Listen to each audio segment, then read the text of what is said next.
নমস্কার, আবারও একটি নতুন পর্বে আপনাদের স্বাগত জানাচ্ছি আমার চ্যানেলে। আর আপনাদের সঙ্গে আমি মৃন্ময় ব্যানার্জি। নেতাজি অন্তর্ধান রহস্যের কিনারা করার জন্য গঠিত যে প্রথম কমিটি অর্থাৎ শাহনাজ কমিটিতে যে তিনজন সদস্য ছিলেন তার মধ্যে অন্যতম ছিলেন নেতাজির সেজদাদা সুরেশচন্দ্র বসু। আজকের ভিডিওতে আলোচনা করব নেতাজির সেজদাদা সুরেশচন্দ্র বসুকে কি প্রচণ্ড অপমানিত হতে হয়েছিল, লাঞ্ছিত হতে হয়েছিল, অপদস্থ করা হয়েছিল ওনাকে। তার কারণ কি জানেন? একটাই কারণ, একটি সত্যকে চাপা দেওয়ার চেষ্টা, একটি মিথ্যেকে প্রতিষ্ঠা করার চেষ্টা। সেই মিথ্যেটা কি না, 18ই আগস্ট 1945 সালে নেতাজির বিমান দুর্ঘটনায় মৃত্যু হয়েছে। এই মিথ্যে সাজানো একটি ঘটনাকে সুন্দরভাবে সরকারি মোড়কে প্রেজেন্ট করতে রাজি হননি সুরেশচন্দ্র বসু, আর তাতেই যত বিপত্তি। আপনারা অনেকে জানলে অবাক হয়ে যাবেন যে দিল্লিতে তার থাকার জন্য একটি ব্যবস্থা পর্যন্ত করে দেওয়া হয়নি। কি প্রচণ্ড অপমান তিনি সহ্য করেছেন, কিন্তু একটি সত্যের জন্য আজীবন তিনি বিশ্বাস করেছেন নেতাজির সুভাষচন্দ্র বসুর তার ভাই অর্থাৎ নেতাজির মৃত্যু বিমান দুর্ঘটনায় ঘটেনি। এর জন্য তিনি একটি ডিসেন্টিয়েন্ট রিপোর্ট অর্থাৎ মতান্তরের রিপোর্টও পেশ করেন। আর আজ আলোচনা করব সেই মতান্তরের রিপোর্ট পেশ করার জন্য বা তৈরি করার জন্য কি প্রচণ্ড কষ্ট তিনি করেছিলেন, কত বাধা, কত সমস্যা অতিক্রম করে তিনি সেই রিপোর্ট প্রস্তুত করেছিলেন এবং পরবর্তীতে নিজ খরচে, সম্পূর্ণ নিজ খরচে তিনি সেই রিপোর্ট তৈরি করেন এবং প্রকাশ করেন। 1956 সালে যখন কমিটির কাজ প্রায় শেষ, এবার সরকারের ইচ্ছামতোই নেতাজির বিমান দুর্ঘটনার একটা সাজানো রিপোর্ট পেশ করা হবে, তার আগে দিল্লিতে একটি সভায় সকলে উপস্থিত, আর সেখানে কমিটির সদস্য নেতাজির সেজদাদা সুরেশচন্দ্র বসুও উপস্থিত। কিন্তু তিনি সেখানে গিয়ে দেখলেন যে বাকি দুজন সদস্য অর্থাৎ এস.এন. মৈত্র এবং কমিটির যে চেয়ারম্যান অর্থাৎ নেতাজির আজাদ হিন্দ ফৌজের অত্যন্ত বিশ্বস্ত সেনানী ছিলেন এককালে শাহনাজ খান, তারা দুজনেই একমত হয়ে গেছেন অলরেডি যে নেতাজির মৃত্যু ঘটেছে, এটাই তারা রিপোর্টে লিখতে চলেছেন। কিন্তু সাক্ষ্য বলুন, প্রমাণ বলুন, তাতে বহু গরমিল ছিল, বহু মতান্তর ছিল, সেগুলোকে উপেক্ষা করেই কার্যত রিপোর্টটি তৈরি করে ফেলা হয় এবং সুরেশচন্দ্র বসুর এখানেই যত আপত্তি ছিল। এক্ষেত্রে এরপর তিনি কলকাতায় ফিরে আসেন এবং সংবাদপত্রে প্রকাশ্যে একটি বিষয় তিনি নিয়ে আসেন। সেই সংবাদপত্রের উদ্দেশ্যে তিনি কী লিখেছিলেন সেটি একটু আপনাদের সামনে পড়ে শোনাব। নথিপত্র ও জবানবন্দি লিপিবদ্ধ হবার পরে 30/6/56 তারিখে নয়াদিল্লিতে অনুসন্ধান কমিটির একটি অধিবেশন হয়। উদ্দেশ্য ছিল সিদ্ধান্তগুলির একটি খসড়া তৈরি করা। প্রাথমিক পর্যায়ে সদস্যরা সকলেই একমত ছিলেন, কিন্তু যখন সরকারি দুজন সদস্য ওই তথাকথিত বিমান দুর্ঘটনায় নেতাজি নিহত হয়েছেন বলে সিদ্ধান্তে আসবার পটভূমি রচনা করতে ব্রতী হন, তখন আমি আমার মতানৈক্যের কথা প্রকাশ করি। আমি আমার দেশবাসীর কাছে প্রতিশ্রুতি দিচ্ছি যে আমি নিশ্চয়ই আমার সিদ্ধান্ত সরকারের কাছে পেশ করব। সরকার সেই রিপোর্টটি অনুসন্ধান কমিটির সরকারি রিপোর্টের সঙ্গে একসঙ্গে ছেপে বার করবেন কিনা তা সরকারই বলতে পারেন, কিন্তু আমার দেশবাসীর অদম্য আগ্রহের কথা আমি ভুলিনি। সব কথা জানবার অধিকার অনস্বীকার্য বলেই আমি মনে করি। সুসময়ে আমি তাদের সব কথা জানাতে দ্বিধা করব না। সুরেশচন্দ্র বসু এই কথাগুলো প্রকাশ্যে এসে সংবাদপত্রে তিনি পেশ করলেন আর কি। সংবাদপত্রে এই খবর বেরোলো, এই কথাগুলো প্রকাশিত হলো এবং এর সাথে সাথে তিনি তৎকালীন প্রধানমন্ত্রী জওহরলাল নেহরুকেও একটি বিস্তারিত চিঠি লিখলেন।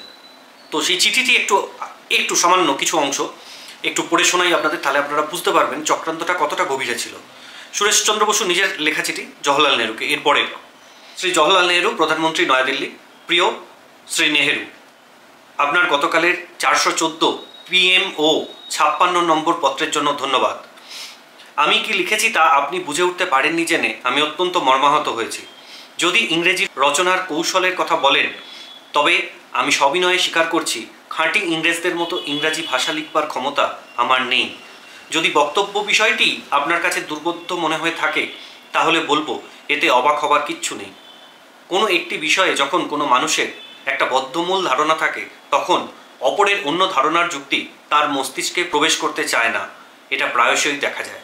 অর্থাৎ পরিষ্কার বুঝতে পারছেন যে সুরেশচন্দ্র বসু নেহেরুকে এই বার্তাই প্রেরণ করছেন যে আপনি তো অলরেডি ঠিকই করে ফেলেছেন যে নেতাজির বিমান দুর্ঘটনাতে মৃত্যু হয়েছে, তাই আমার কথাগুলো আপনি বুঝতে পারবেন না বা বুঝেও না বোঝার চেষ্টা করবেন, এটাই স্বাভাবিক। এরপরে তিনি বলছেন, আমি দুঃখিত, আপনার অমূল্য সময়ের অনেকখানি আমি নষ্ট করব, কারণ আপনি আমার পত্রে যেসব প্রসঙ্গ উত্থাপন করেছেন তার জবাবে আমাকে বাধ্য হয়ে অনেক কথা বলতে হবে, আমাকে আপনি মার্জনা করবেন।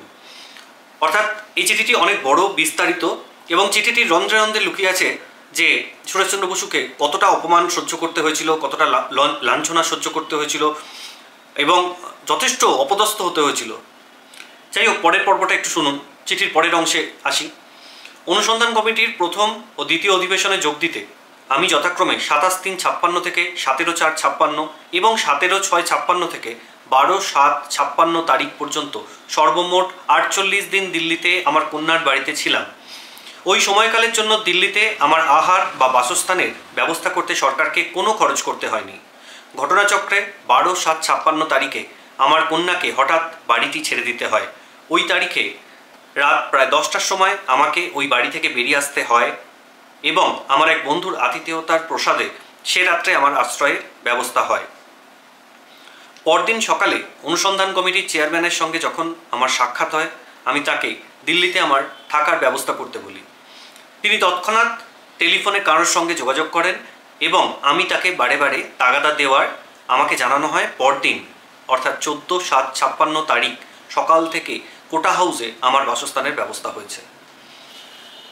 কমিটির চেয়ারম্যান কমিটির সদস্যকে থাকার ব্যবস্থা করে দেয়নি, অর্থাৎ সরকারি উদ্যোগে সুরেশচন্দ্র বসু যে কিনা কমিটি নেতাজি অন্তর্ধান রহস্যের কিনারা করার জন্য কমিটি তৈরি করা হয়েছে, সেই কমিটির সদস্য সরকারই মনোনীত করেছে, মানে সরকারই ঠিক করেছে যে সুরেশচন্দ্র বসুকে কমিটিতে রাখা হবে।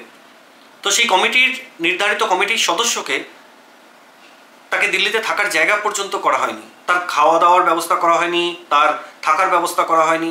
তার মানে বুঝতে পারছেন যে তদন্তের নামে একটা প্রহসন চলেছে।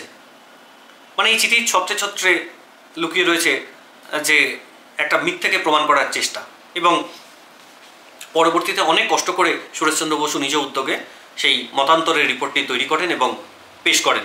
চিঠির পুরোটা পড়ছি না, কিছুটা ছেড়ে দিয়ে আমি আবারও, চিঠিটি এতটা বড়ই, পুরোটা পড়লে ভিডিওটি বড় হয়ে যাবে, আমি মূল অংশগুলো তুলে ধরার চেষ্টা করছি আপনাদের সামনে।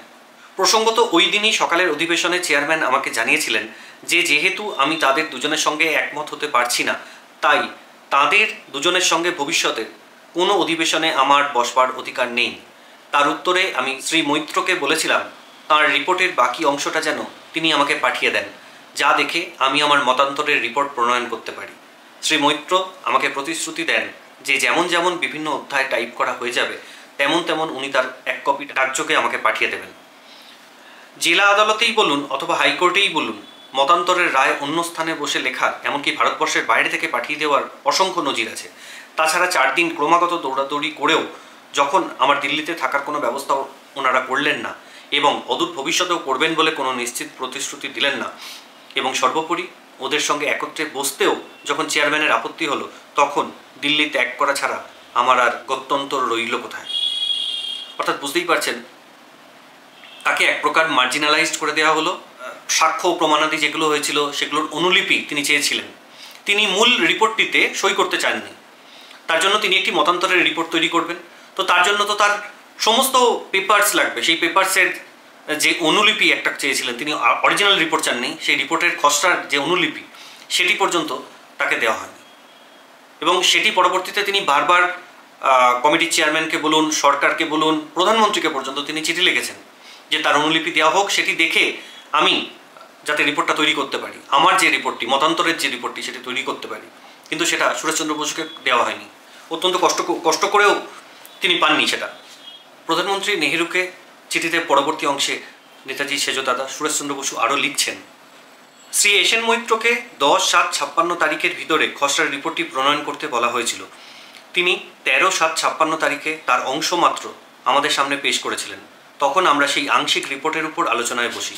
তার রিপোর্টের কোনো কোনো অংশে সাক্ষীদের জবানবন্দিতে কিছু কিছু অসঙ্গতির উল্লেখ তিনি করেছিলেন। আমি তার ব্যাখ্যায় সন্তুষ্ট হতে পারিনি। আমি বলেছিলাম আরও অনেক গুরুতর ব্যাপারে অনুরূপ অসঙ্গতি রয়ে গেছে যার উল্লেখ তিনি করেননি। ফলে আমি জানিয়েছিলাম যে সবগুলি জবানবন্দি ও নথিপত্র পুঙ্খানুপুঙ্খ রূপে বিচার করে তবেই আমি বলতে পারবো যে ওদের সিদ্ধান্তের সঙ্গে আমি একমত হতে পেরেছি কিনা। অর্থাৎ নেতাজিকে নিয়ে যে প্লেনটি যাচ্ছিল বলে অনুমান করা হয়েছে সেটি আদৌ দুর্ঘটনায় পড়েছিল কিনা এবং সেই কারণে নেতাজির মৃত্যু হয়েছে কিনা। তাহলে এক্ষেত্রে একটা বিষয় পরিষ্কার যে প্রমাণাদি, সাক্ষ্য, জবানবন্দি যা মিলেছিল তাতে প্রচুর অসঙ্গতি ধরা পড়েছিল। এসএন মৈত্র এবং কমিটির চেয়ারম্যান শাহনাজ খান ওভারলুক করে তারা তাড়াতাড়ি রিপোর্টটি তৈরি করতে চাইছিল যে যাতে এটি প্রমাণ করা যায় নেতাজি সুভাষচন্দ্র বসুর 1945 সালে 18ই আগস্ট বিমান দুর্ঘটনায় মৃত্যু হয়েছে। আর এখানেই যত আপত্তি ছিল সুরেশচন্দ্র বসুর। তিনি যখন দেখলেন যে এতে প্রচুর গরমিল পাওয়া যাচ্ছে, তারপরেও বাকি দুজন সেই একই রাস্তায় হাঁটছে, অর্থাৎ তাড়াতাড়ি ওই রিপোর্টটি তৈরি করে দেওয়ার একটা চেষ্টা দেখাচ্ছে, তখন তিনি ওই সমস্ত কাগজপত্রের একটা অনুলিপি চাইলেন এবং একটি মতান্তর রিপোর্ট তৈরি করবেন বললেন। কিন্তু সেই কাগজপত্র পর্যন্ত তাকে দেওয়া হচ্ছে না। তো তিনি তো মহাবিপদে পড়লেন। চিঠির পরের অংশে শুনুন আরও মারাত্মক কথা। পরদিন অর্থাৎ 14/7/56 তারিখে যখন আমরা ওই খসড়া রিপোর্টের উপর আলোচনা করতে পুনরায় মিলিত হলাম, তখন আমি সখ্যাতে চেয়ারম্যানকে জানাতে বাধ্য হলাম তাদের সঙ্গে আমি একমত হতে পারছি না। আমি তখন চেয়ারম্যানের কাছে আমার পরবর্তী কর্মপন্থা কী হওয়া উচিত তাই জানতে চাইলাম। তিনি জবাবে বললেন, আমাকে একটি পৃথক মতান্তরের রিপোর্ট দাখিল করতে হবে। আমার পরিষ্কার মনে আছে তার জবাবে আমি বলেছিলাম সেটা আমার পক্ষে অত্যন্ত দুরূহ কাজ হবে, কারণ একা একা আমাকে ওই রিপোর্ট তৈরি করতে হবে। আমি এই পর্যায়ে বরং ওদের বোঝাতে চেষ্টা করতে থাকি যে যেহেতু সাক্ষীদের জবানবন্দিতে অসংখ্য অসঙ্গতি রয়েছে, তাই আমাদের তিনজনেরই সম্মিলিত অভিমত হওয়া উচিত বিমান দুর্ঘটনা আদৌ হয়নি এবং নেতাজিও ওই তথাকথিত বিমান দুর্ঘটনায় মারা যাননি। তারা তখন জানালেন তারা তাদের মতেই দৃঢ় থাকবেন, অর্থাৎ অসঙ্গতি থাক, গরমিল থাক, যা খুশি থাকুক, যা সমস্যাই থাকুক, সে ব্যাপারে তারা ভাবতে নারাজ, তারা তাড়াতাড়ি রিপোর্টটা পেশ করবে। তার মানে একটা চক্রান্ত বা ষড়যন্ত্র কিন্তু তলায় তলায় চলছে, সরকারি তরফেই কিন্তু এটা চলছে। এবং সুরেশচন্দ্র বসু কিন্তু অত্যন্ত বুদ্ধিমান মানুষ ছিলেন, অত্যন্ত বিচক্ষণ মানুষ ছিলেন, তিনি কিন্তু সবটা বুঝতে পারছেন, কিন্তু তাকে এক সাইডে মার্জিনালাইজড করার চেষ্টা করা হচ্ছে।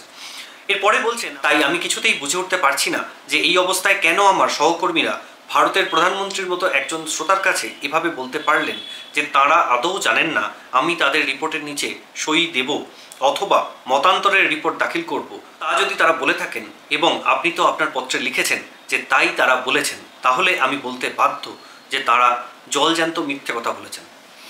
দেখুন, এখানে সুরেশচন্দ্র বসুকে মিথ্যাবাদী প্রমাণ করার চেষ্টা করা হচ্ছে। যে তারা বলছে যে এসএন মৈত্র এবং শাহনাজ খান বলছে যে তারা জানেই না যে তিনি, অর্থাৎ সুরেশচন্দ্র বসু মূল রিপোর্টটিতে সই করবে না এবং তিনি যে মতান্তরেরও একটি রিপোর্ট তৈরি করবেন সেটাও নাকি তারা জানে না। কিন্তু কিছু মানে চিঠির আগের পর্বেই আপনারা দেখলেন যে মানে সুরেশচন্দ্র বসু পরিষ্কারভাবে বলেছেন যে এটি সবার সাথে আলোচনা হয়েছিল, তারা সবটা জানতেন, জেনেও সেই মিথ্যে কথাটি বলেছিলেন। এবং তিনি অত্যন্ত বিরক্ত হয়ে প্রধানমন্ত্রীকে চিঠিতে লিখছেন, অর্থাৎ সুরেশচন্দ্র বসু লিখছেন যে বাকি দুজন জেনেও জলজ্যান্ত মিথ্যে কথা বলেছেন। তো এইভাবেই চক্রান্ত, একটা সাংঘাতিক রকমের চক্রান্ত চলছে। এরপরে বিস্ফোরক একটা কথা বলছেন তিনি, আমাকে কোনো কাগজপত্র পাঠানো যাবে না জেনে মর্মাহত হলাম। আমি মূল দলিল বা নথি কখনোই চাইনি, তার কথা চিন্তাও করিনি। মনোনীত সদস্য হিসেবে সমস্ত নথির একটি করে অনুলিপি লাভ করার আইনসঙ্গত অধিকার আমার আছে।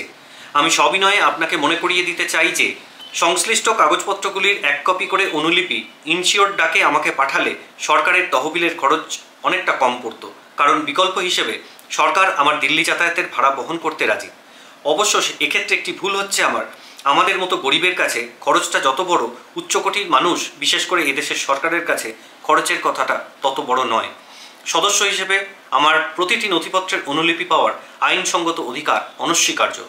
তবু যখন চেয়ারম্যান আমার মুখের ওপর স্পষ্ট ভাষায় বলেছিলেন নথিপত্রের অনুলিপি পাওয়ার অধিকার আমার নেই, তখনই আমার আশঙ্কা হয়েছিল যে উচ্চতর কোনো মহাদয় ব্যক্তির অঙ্গুলি লেহন ছাড়া এত বড় বেআইনি কথাটা তিনি কিছুতেই বলবেন না। আপনার বর্তমান পত্রে আমার সেই আশঙ্কা আজ সত্যে পরিণত হলো। আপনাদের বলে রাখি, সুরেশচন্দ্র বসু যখন এই চিঠিটি প্রধানমন্ত্রী জওহরলাল নেহরুকে লিখছেন, তার আগেই নেহরু কিন্তু একটি চিঠি সুরেশচন্দ্র বসুকে পাঠিয়েছিলেন এবং তাতে তিনি উল্লেখ করেছেন যে কাগজপত্র, অর্থাৎ ওই রিপোর্ট যে তৈরির যে সাক্ষ্য প্রমাণাদি জবানবন্দি যে কাগজপত্র, যে খসড়াটা তৈরি হয়েছিল সেটা অনুলিপি কোনোভাবেই একে দেওয়া যাবে না, অর্থাৎ সুরেশচন্দ্র বসুকে দেওয়া যাবে না। তো আপনারা বুঝতেই পারছেন কাগজপত্র তাকে কোনোভাবেই দেওয়া হচ্ছে না। এবং তিনি পরিষ্কার বলছেন যে সদস্য হিসেবে আমার একটা পাওয়ার মানে আইনত অধিকার আছে তার কপি তৈরি করার জন্য। চিঠির এবারে একদম শেষ পর্বে আসি। শেষ করবার আগে সবিনয়ে বলবো যে সরকার আমাকে সদস্য হিসেবে মনোনীত করে যথেষ্ট সময় ও অর্থ আমার ওপর ব্যয় করেছেন। আমিও সানন্দে আমার সময় ও শক্তি এ কার্যে ব্যয়িত করেছি। ফলে আমি যদি আমার মতান্তরের রিপোর্ট দাখিল না করি তাহলে আমি সরকারের কাছে, দেশের কাছে এবং বিবেকের কাছে চির অপরাধী হয়ে থাকব। আমি আমার সাধ্যমতো এই রিপোর্ট যথাসম্ভব দ্রুত প্রণয়ন করে দাখিল করব, এই প্রতিশ্রুতি দিচ্ছি। কিন্তু আপনি নিশ্চয়ই বুঝতে পারছেন যে আমাকে যখন সরকার কোনোই সাহায্য করতে পারবেন না, তখন একা হাতে এই রিপোর্ট তৈরি করতে আমার কিছু সময় লাগবে। তবু আমি কথা দিচ্ছি যত দ্রুত সম্ভব আমার বক্তব্য আমি পেশ করব এবং আজ থেকে 10 দিনের বেশি সময় আমি নেব না। তাহলে বিষয়টা পরিষ্কার হয়ে যাচ্ছে যে কত কষ্ট করে তাকে মতান্তরের রিপোর্টটি তৈরি করতে হয়েছিল। মানে চারিদিক থেকে শুধু বাধা বাধা আর বাধা। কমিটির চেয়ারম্যান দেবে না, কমিটির আর এক সদস্য দেবে না, সরকারি তরফে দেবে না, প্রধানমন্ত্রী পর্যন্ত বলে দিচ্ছেন যে আপনাকে ওই খসড়া রিপোর্টের অনুলিপি পাঠানো যাবে না, দরকারে আপনি দিল্লিতে এসে দেখে যান। মানে শুধু অনুলিপিগুলো পাওয়ার বা দেখার জন্য সুরেশচন্দ্র বসুকে দিল্লিতে যেতে হবে। কিসের ভয় পাচ্ছিলেন এনারা সকলে? যে ভয়টা পাচ্ছিলেন সেই ভয়টাকেই সত্যি করে দিলেন সুরেশচন্দ্র বসু মতান্তরের রিপোর্ট তৈরি করে। নেতাজি সুভাষচন্দ্র বসুর এই অন্তর্ধান রহস্যের যে ষড়যন্ত্র এনারা সকলে মিলে রচনা করেছিলেন এবং জনমানুষের সামনে একটা মিথ্যে পর্দার আড়াল দিয়ে ঢাকার চেষ্টা করেছিলেন সত্যকে কখনো ঢাকা সম্ভব নয়। যদি ঢাকা যেত তাহলে 70 সালে আবার খোসলা কমিশন গঠন করার দরকার পড়তো না। যদি ঢাকা যেত তাহলে 99 সালে মুখার্জি কমিশন আবার গঠন করার দরকার পড়তো না। উদ্দেশ্য কিন্তু একটাই। নেতাজি কি হয়েছিল? বিমান দুর্ঘটনায় কি তিনি মারা গেছিলেন? কিন্তু অদ্ভুত ব্যাপার, মুখার্জি কমিশন যখন সবথেকে ফেয়ার ওয়েতে, সবথেকে স্বচ্ছভাবে সমস্ত জায়গায় পৌঁছে পুঙ্খানুপুঙ্খভাবে সবকিছু জোগাড় করে রিপোর্ট দাখিল করলো যে না 1945 সালের 18ই আগস্ট নেতাজি সুভাষচন্দ্র বসুর মৃত্যু ঘটেনি, সে সময় কোনো বিমান দুর্ঘটনাই ঘটেনি। কিন্তু সেই রিপোর্ট দেখুন, তৎকালীন সরকারের কাছে পেশ করা মাত্রই তা বাতিল করে দেওয়া হলো। ষড়যন্ত্র কিন্তু চলছেই সেই সত্যিটাকে আড়াল করার জন্য আর মিথ্যাটাকে প্রতিষ্ঠা করার জন্য। আশা করি আপনাদের সকলের এই পর্ব ভালো লেগেছে। আপনাদের কিছু বলার থাকলে অবশ্যই কমেন্ট করে জানাবেন। দেখা হচ্ছে আবারও পরবর্তী ভিডিওতে। সকলে ভালো থাকুন। জয় হিন্দ, বন্দে মাতরম।